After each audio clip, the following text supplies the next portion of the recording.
Today's question is, what behavior or thing from your life would make you happier if you eradicated it? I could definitely do with a lot less beating up on myself.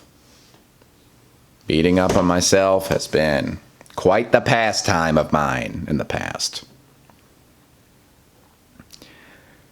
And in some ways it still is today.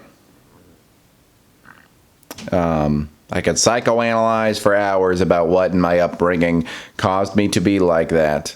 But yeah, I can come down very hard on myself. Very, very hard.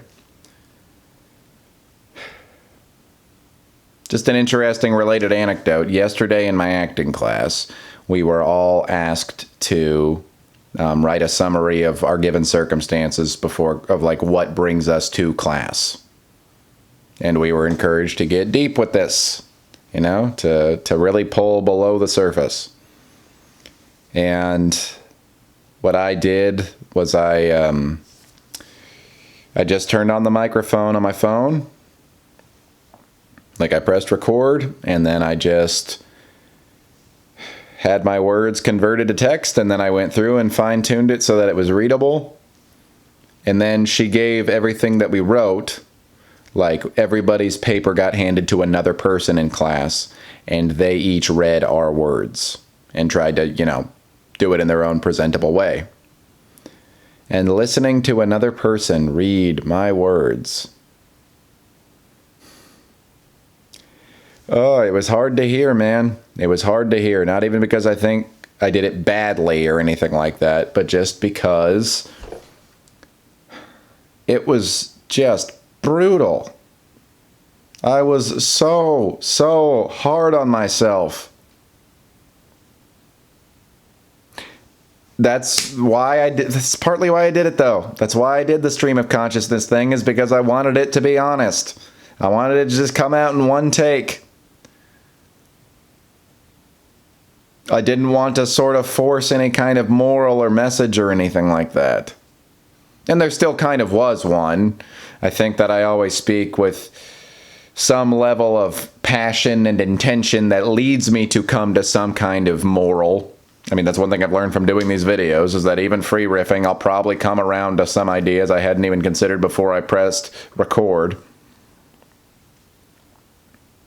But it was a whole lot of just waxing nihilistic. Nihilistic, I don't even think is a bad thing. It just very, very hard on myself. An honest expression of how hard I am on myself, I guess. If nothing else, it served as sort of a snapshot of how my mind can work in my bad days. And just, it's interesting that I was not really very easy to empathize with myself until I heard it coming out of somebody else's mouth.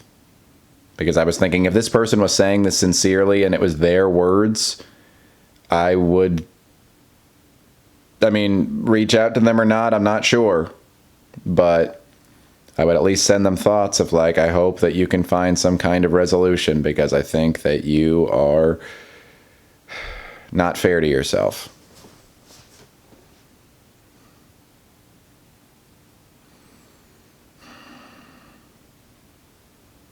That's what it is.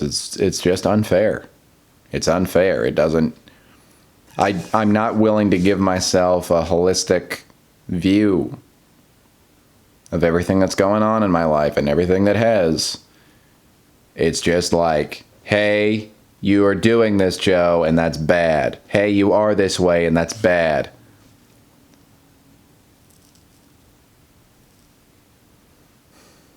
I still haven't figured out the way to stop doing that. I do sort of know the way. It's just that it's going to be very, very hard, and it's going to continue to be a battle every single day for the rest of my life. It's to give everything in the world the same grace that I want to give myself. There is no way that I'm going to be at odds with anything in this world saying that it needs to be different now. You can hear my cat in the hallway. And be okay with myself. It's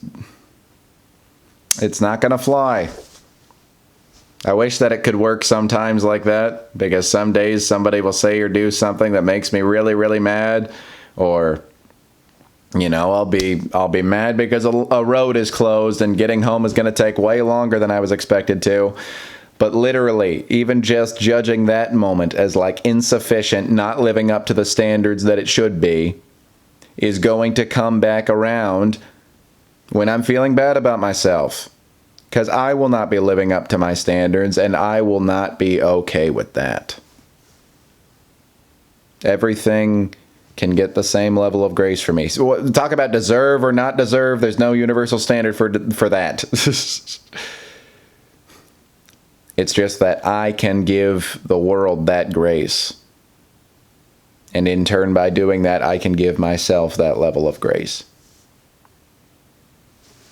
One of the most therapeutic little guided meditations I ever did was talking to your inner child, where you literally just see yourself as you were when you were a little kid, and you just give that kid all kinds of love. It's a lot easier for me to be nice to that little kid.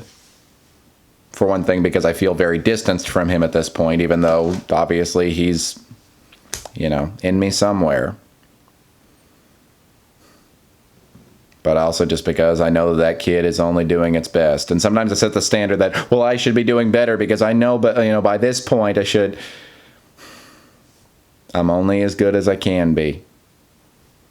Like that cute little kid with enormous ears that weigh his head over to the floor, and if he could move back and forth, he could fly.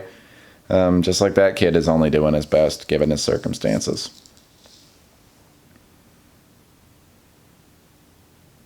I'm proud of you, Joe.